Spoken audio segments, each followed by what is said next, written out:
حضرت امام حسین رضی اللہ تعالیٰ عنہ یہ حضور کی اولاد پاک ہیں. پیروں کو نہ تھوڑی مٹی لگ گئی. عمر جوانی کی تھی، داڑھی مبارک ساری سیاہ تھی، کالی تھی. حضرت ابو ہریرہ ان سے سالوں بڑے تھے، امیر المومنین فی الحدیث. حضرت ابو ہریرہ نے دیکھا کہ امام حسین کے مقدس قدموں کو مٹی لگ گئی. کسی سے بھی کہا جا سکتا تھا ذرا امام صاحب کی توجہ کرانا، یہ ذرا مٹی اتار دینا، لیکن حضرت ابو ہریرہ جھٹ سے اٹھے، اپنی پگڑی کھولی، اس کا پلو لیا اور حضرت امام حسین کے پیروں سے مٹی صاف کرنی شروع کر دی. کیوں کہ اہل فضل ہی کسی کی فضیلت کو جان سکتا ہے، عزت والا ہی کسی کو عزت دیتا ہے. جس کے پاس وقار ہو. او میرے سنگیو، لوگوں کی باتوں میں نہ آنا، یہ تمہیں الجھا دیں گے، یہ تمہیں تفریق میں ڈال دیں گے، یہ انتشار برپا کریں گے. یہ وہ حسین جماعت ہے جو حضور کے سامنے بیٹھا کرتی تھی. ان سے پیار کرنا، ان سے محبت کرنا. آپ کبھی ترمذی کی ایک حدیث پڑھیں تو مر جانے کو جی کرتا ہے. حضور نے فرمایا تھا میرے صحابہ کے بارے میں اللہ سے ڈرنا، میرے بعد انہیں اپنی زبانوں کا نشانہ نہ بنانا. کاش کوئی ان جملوں کا درد سمجھ سکے. فرمایا رب سے ڈرنا، اور کریم فرمانے لگے جس نے ان سے محبت کی میری محبت کی وجہ سے محبت کی، اور جس نے ان سے عداوت رکھی میری وجہ سے رکھی.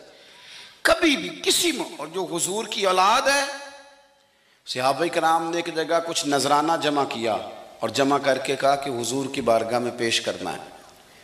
اخراجات بہت زیادہ ہیں اور ظاہری وسائل اس ترتیب سے نہیں ہیں. یہ نذرانہ ہر مہینے پیش کرنا ہے. جب وہ لے کے حضور کی بارگاہ میں گئے نا تو اللہ نے قرآن نازل کر دیا. فرمایا محبوب ان سے کہہ دو لا اسألکم علیہ اجرا، میں تبلیغ دین پر تم سے کوئی اجر نہیں مانگتا. الا المودۃ فی القربى، بس میرے قریبیوں سے پیار کرتے رہنا، میرے قریبیوں سے محبت کرنا، پیار کرنا قریبیوں سے. یہ علی المرتضیٰ ہیں، یہ فاطمہ ہیں، یہ ان کا خاندان ہے، یہ ختیجہ ہیں، یہ عائشہ ہیں، یہ میمونہ ہیں، یہ حفصہ ہیں. ان سے پیار کرنا، میرے قریبیوں سے محبت کرنا. ہمارے دلوں میں حضور کی اولاد کا پیار ہونا چاہیے، طبیعتوں میں احترام ہونا چاہیے. ہمارا مزاج، ہمارا دل ان کے لیے دھڑکنا چاہیے. ہمارے لہجے، ہمارے انداز ہمیشہ ان کے حق میں نرم ہونے چاہیے. میں کہہ چکا ہوں سید کا صرف عقیدہ ٹھیک ہونا شرط ہے، باقی آپ تحقیق اور تفتیش میں نہ پڑیں، وہ جانے رب جانے. آپ کوشش فرمائیں ہماری اولادیں، ہم خود اور اہل فضل کا ادب کبھی نہ چھوڑیں. دوسری بات آپ سے یہ عرض کرنی ہے، اس کو اچھی طرح سمجھ لیں کہ قومیں اپنے اسلاف سے بڑی ہوتی ہیں. ہمیشہ بڑا ہم ہوتا ہی وہ ہے جس کا کوئی بڑا ہوتا ہے، جس کا کوئی بڑا نہیں ہوتا وہ کبھی بھی بڑا. یہ کچھ عرصے سے ٹرینڈ چلا ہے، اگرچہ یہ درست نہیں ہے. آپ کسی سنار کی دکان پہ جائیں تو اس نے اپنے پیچھے نا اپنے والد صاحب کی اور دادا کی فوٹو لگائی ہوتی ہے. حکیم کی دکان پہ چلے جائیں، کپڑے والی دکان پہ چلے جائیں تو اس نے پیچھے اپنے دادا کی، والد کی فوٹو لگائی ہوتی ہے. اگرچہ یہ درست نہیں، تصویریں نہیں لگانی چاہیے. تصویریں ان کی کیا، پیروں کی بھی نہیں لگانی چاہیے. جہاں تصویر ہوتی ہے وہاں نماز کیسے پڑھی جائے گی؟ فرشتہ رحمت کا نہیں آئے گا. یہ تو اب ایک ضرورت بن گئی. تو اب ضرورت کیا، اب تو خیر نفسیاتی مسئلہ بن گیا ہمارا. یہ نفسیاتی مسئلہ ہے. یعنی سلام بعد میں فوٹو پہلے، یعنی سیانے سیانے لوگ. اور یہ ہمیں ایسے کھیل تماشے میں لگایا گیا ہے کہ میں ڈھیر سارے لوگوں پر غور کرتا ہوں، پھر ان کے لیے دعا کرتا ہوں کہ یا اللہ ان کی مدد فرما. یعنی اس طرح کی حالت ہے کہ وہ زندہ ہی موبائل کے اندر ہے. ہر چیز. مجھ سے ایک دفعہ ایک صاحب نے پوچھا مولوی آج کل بڑے لڑ رہے ہیں. میں نے کہا وہ 4-5 ہے جن کو آپ موبائل پہ دیکھتے ہیں. آپ میرے ساتھ آئیں، میں آپ کو 20 اور سینکڑوں شیخ الحدیث بتاتا ہوں جو سکون سے بیٹھ کر رسول اللہ کا دین پڑھا رہے ہیں. تو آپ مسئلہ صرف یہ ہے کہ ہم نے کل زندگی وہ سمجھ لیا جو موبائل کے اندر ہے. بہرحال وہ تصویر لگائی ہوتی ہے سنار نے بھی اور حکیم نے بھی اور ڈاکٹر نے بھی اور بہت سارے لوگوں نے کہ جناب اب یہ جو تصویر لگاتے ہیں تو اس کے پیچھے پوری حکمت ہوتی ہے.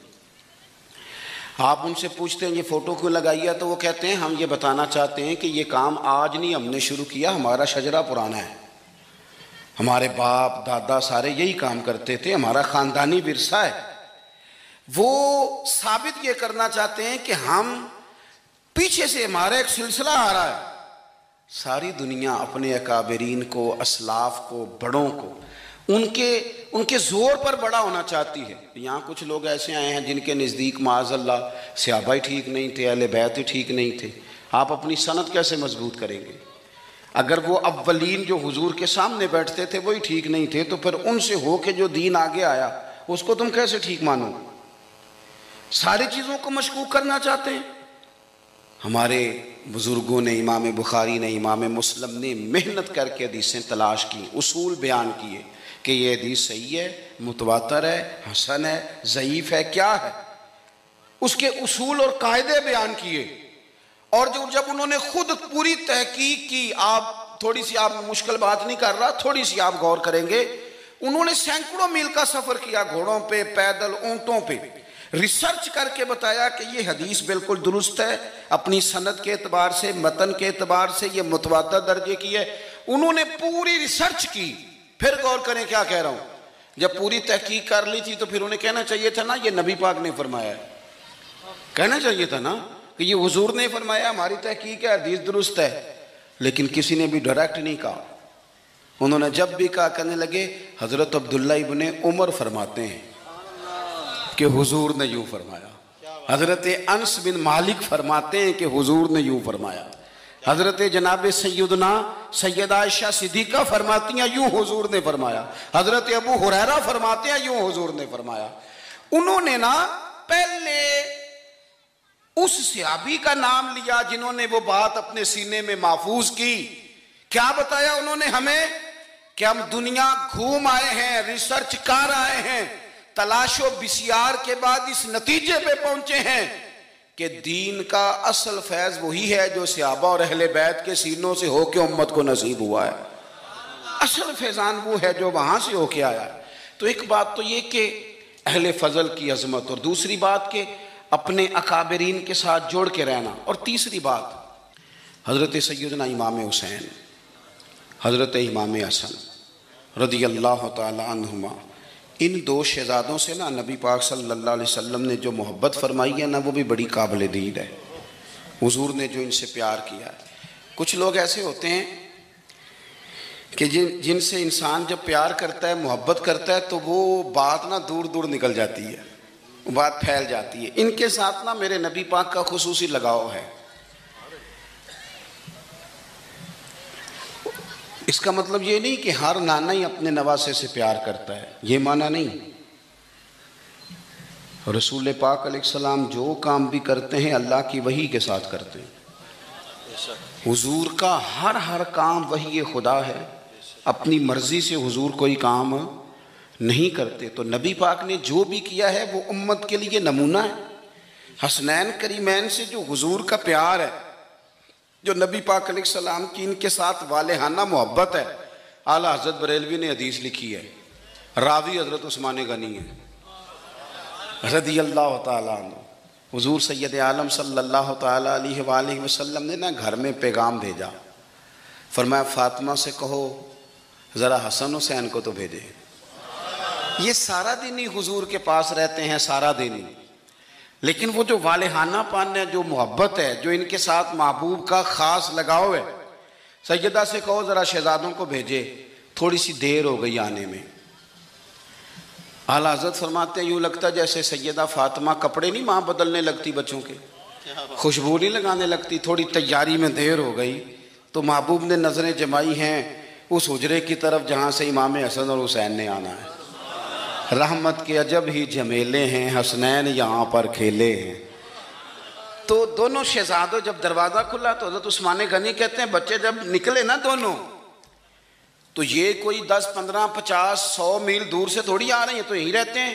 محبوب کے قرب خاص میں انہیں سایہ کرم ہر وقت نصیب ہے. لیکن نبی کریم علیہ السلام کا جو والہانہ پن ہے، جو ان کے ساتھ حضور کا رشتہ محبت ہے، جیسے ہی دونوں شہزادے آئے حضرت عثمان غنی فرماتے ہیں محبوب نے مقدس گھٹنے زمین پہ رکھ دیے اور دونوں بازو کھول دیے. ایک شہزادہ اس سینے سے لگ گیا اس کندھے سے، ایک اس کندھے سے لگ گیا. اور پہلے بھی حضور پیار کرتے تھے، پر آج تو رخ ہی بدل گیا بات کا۔ اللہ کے پیارے حبیب علیہ السلام فرمانے لگے، اے اللہ، یہ دونوں شہزادے کندھے سے لگے ہوئے، حضور فرمانے لگے، اے اللہ، میں ان دونوں سے محبت کرتا ہوں، تو بھی ان سے محبت فرما۔ اور کہا، اے اللہ، جو میرے حسن حسین سے محبت کرے تو ان سب سے محبت فرما، تو ان سب سے پیار کر جو میرے حسنین سے پیار کرے۔ اللہ